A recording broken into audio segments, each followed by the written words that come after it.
(2017년 3월 16일) 오전 9시 40분 일산 CGV에서 멍든 나비님과 함께 미녀와 야수를 관람하고 왔습니다.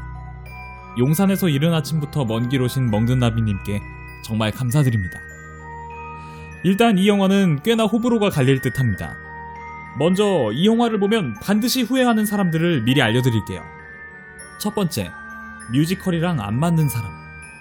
이 영화는 약간의 대사 빼고는 거의 다 노래로 되어 있습니다.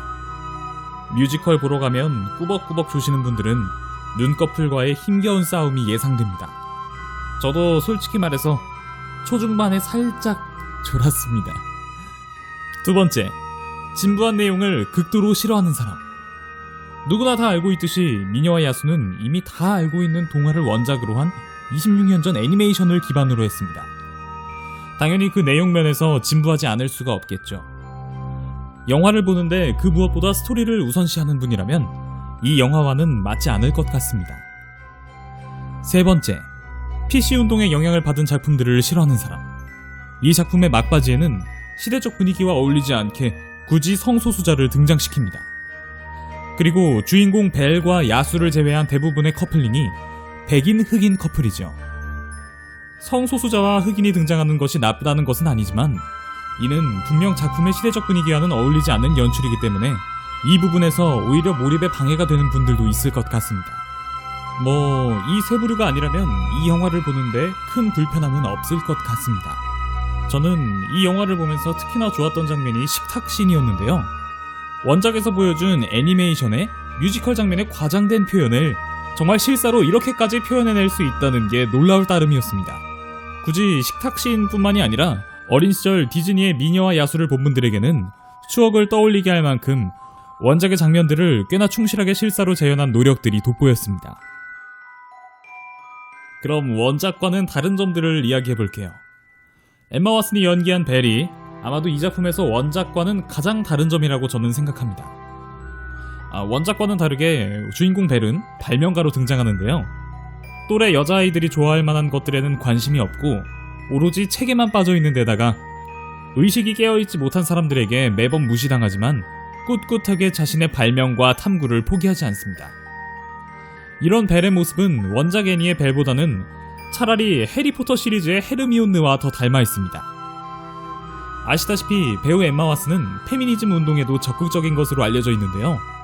극중 활발하고 진취적인 여성인 벨과는 코르셋이 어울리지 않기 때문에 미녀와 야수 촬영에서 엠마 왓슨은 코르셋을 입지 않았다고 스스로 밝히기도 했습니다. 실제로 관객들은 작품 전반에서 벨을 통해 고정적인 성욕할로부터 벗어나려는 진취적인 여성의 모습을 보게 됩니다. 제가 이제껏 보아온 그 어떤 영화 중에서도 단연 페미니즘 성향이 짙은 영화라고 할 수 있는데요. 하지만 페미니즘 성향이 이리도 짙은 영화인데 일관성 부분에서는 약간 아쉬운 점들이 몇 가지 눈에 띄었습니다. 첫 번째로 주어진 운명에 순응하지 않는 진취적인 여성상을 보이는 벨이 평범한 여자와 신분을 숨기는 왕자님이 만나서 사랑에 빠지는 소설에 열광한다는 점과, 두 번째로 작품의 주제의식은 내면의 아름다움이지만 영화 속에서 나오는 몇몇 상황들이 결국엔 기승전 외모로 결론지어진다는 점입니다. 야수는 오직 사람을 외모로만 판단해 오만하게 굴어서 요정의 저주로 모습이 변하게 된 것인데요.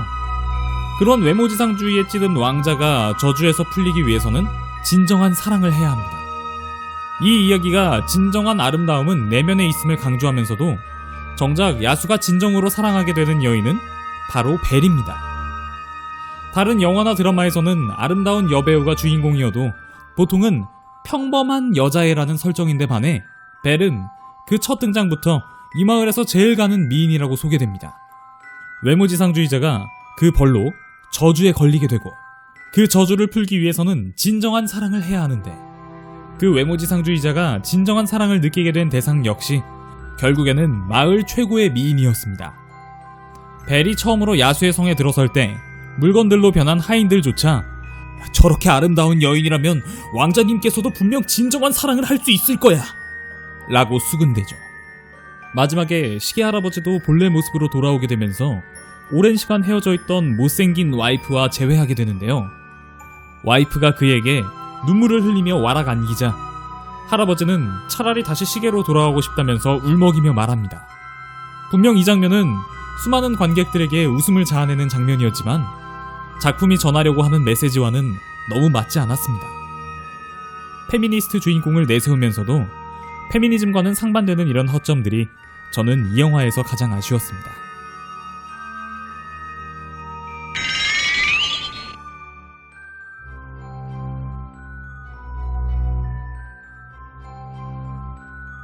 자, 오늘은 이렇게 미녀와 야수를 보고 온 감상들을 이야기해봤는데요. 혹시나 제가 미처 이야기하지 못했던 부분이나 저와는 또 다른 생각이 있으신 분들은 댓글을 남겨주세요. 저는 다음에 또 다른 조조 영화로 찾아뵙겠습니다. 지금까지 미노타우루스였습니다.